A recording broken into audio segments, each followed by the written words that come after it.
Hello everyone, it's Shel from Paper Rock TO Studio, and today I have a very quick page for you. The prompt for the hashtag November Daily Art Journal Challenge for, the 26th is flowers. So I wanted to play around with some oil pastels, and I was thinking that I was going to do a resist technique. You know, oil and water don't mix, so oil pastels and watercolor should resist. So I think that flowers might be the easiest prompt in this entire month. Don't we all make flowers all the time? I mean, every plop of paint that I put on looks like a flower to me, but maybe that's just me. So, of course, I'm going to make some flowers. I decided to use the white oil pastel, and these are just inexpensive ones. Nothing fancy. I have two different kinds here. I've got the Artist Loft ones from Michaels, which is, I believe, their generic brand, Artist Loft. And then the other ones are the Portfolio ones, which I thought were oil pastels, but now I realize they are water-soluble oil pastels. Didn't realize that. So that makes them kind of similar, sort of, to the Neocolor 2 water-soluble crayons that I use all the time. They're not quite as soluble as the Neocolors, and I do prefer the Neocolors. I love those things, man. If I was on a deserted island and I could only bring one art supply, it would be those. Believe me, love them, love them, love them. So what I'm doing here is applying some of this watercolor over the top of the white oil pastel. These are little vases because I decided to make my flowers in vases. And so the white oil pastel is resisting the light blue watercolor paint from my, what are those, koi travel set watercolors, and they're very nice watercolors. So that kind of is what I was going for. I was thinking that every pastel in this box that I used would resist watercolor when I started this. But that is not actually true. Those ones with the gold wrappers, they will smear a little bit as I'm putting water over them. Not bad, but a little bit. So the next thing that I'm doing is using different colors of green, and I'm not paying attention because at this point I don't realize that those ones with the gold wrappers aren't true oil pastels. I thought they were. That's why they're all in the same box, because I thought they were all oil pastels, which I don't ever really use. This is not something that I frequently use. And I just wanted to play around with it. You know, as I've been doing the 30 days of art journaling, I've been trying to vary somewhat what I'm doing. You know, I don't think that, well, I don't want to do the same thing over and over every day, and I don't think that you guys want to watch me do the same thing over every day. I have repeated some techniques because they're my favorites, but I thought I would do something different. So this is what I'm doing. So I drew stems in different colors and some little leaves and things, and then I'm drawing different types of flowers. This is a very whimsical page. It's intended to be colorful and whimsical, not accurate. So you can kind of see that the ones I'm doing right now are supposed to be sunflowers, and the ones next to it were supposed to be irises, but I'm not fussing about the very, very specific details of any of this. It's just play. It's just fun. It's just me drawing and having fun with color. So that's all it is. And things that I learned about oil pastels, they're not opaque. I thought they were. I thought that you could draw one color over another color and it would completely obliterate the color underneath it. Not true. Didn't know that. And then, of course, I figured out when I started to put more watercolor on this that those pastels in the gold wrappers are not oil pastels. In actuality, they are a water-soluble crayon of some sort. Yeah. Don't know why I didn't know that.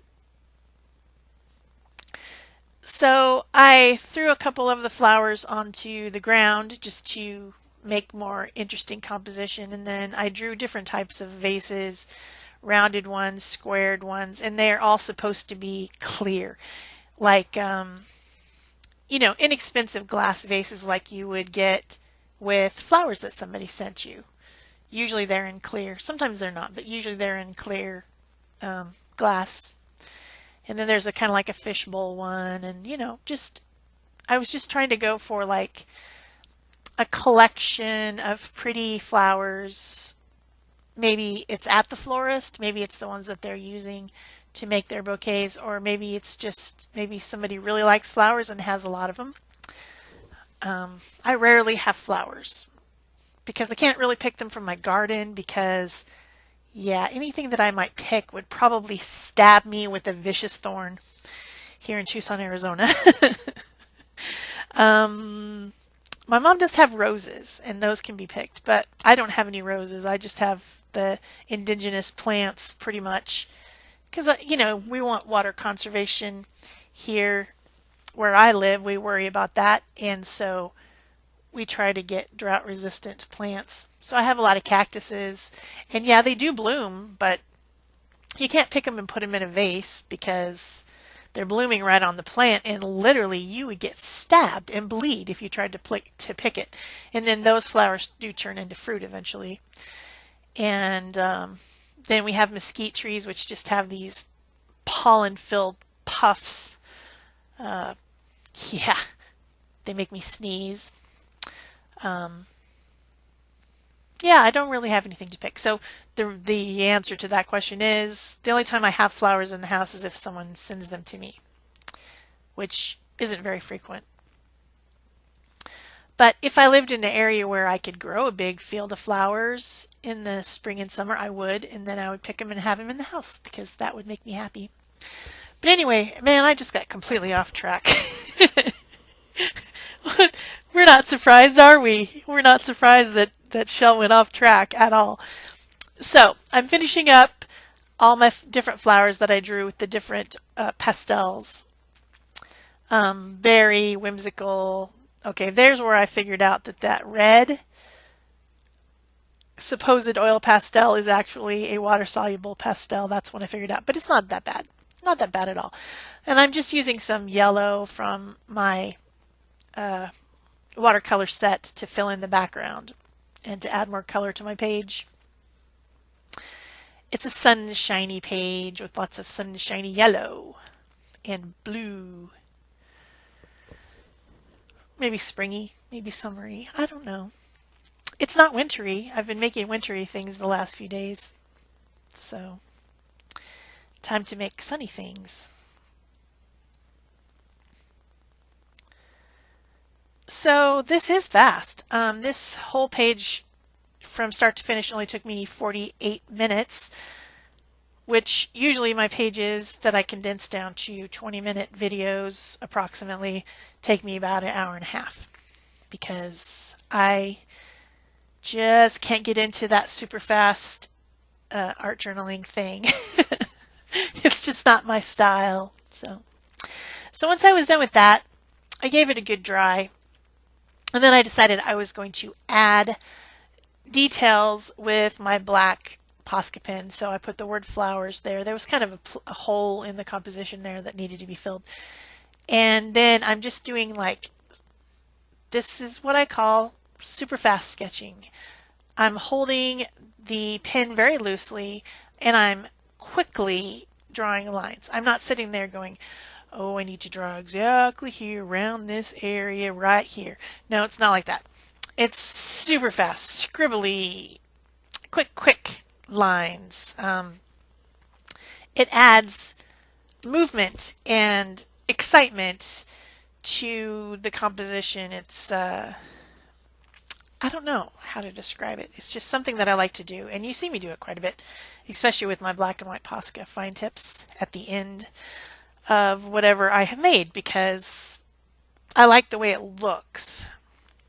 Back when I was a Stampin' Up! Demonstrator, they had quite a collection of stamps, and I don't know if they still have this style, that was kind of like this. It was a sketchy brush look, stamps, which I really enjoyed, and they were my favorites. And so that's kind of the same style as I'm doing. So they must have had a stamp creator artist there that did that. But I don't know if they still do that style or not because I have no idea what Stampin' Up! Has now. I've been disassociated for so long. But those were always my favorite stamps. And sometimes they'd be a two-step stamp where you stamped one thing in black and then you could fill it in with the color. Love those. Those are my favorite. So this page is truly my style. This is a style that I really enjoy. If I've settled on a style, which I haven't because as you've seen through the month, I've done like 1,000 different styles, all different kinds of stuff. So I think I don't yet have a recognizable style as an artist, and I may never have it. I don't know. Anyway, using the white Posca pen. If you enjoyed this video, please give it a thumbs up, leave me a comment so I know you were here, subscribe if you haven't already, and share. Also, you can search hashtag November Daily Art Journal on Instagram or some on Facebook and, of course, YouTube. And you can find everything that everybody's made, and you will have a lot of fun. That's it for me. Thanks. Bye-bye.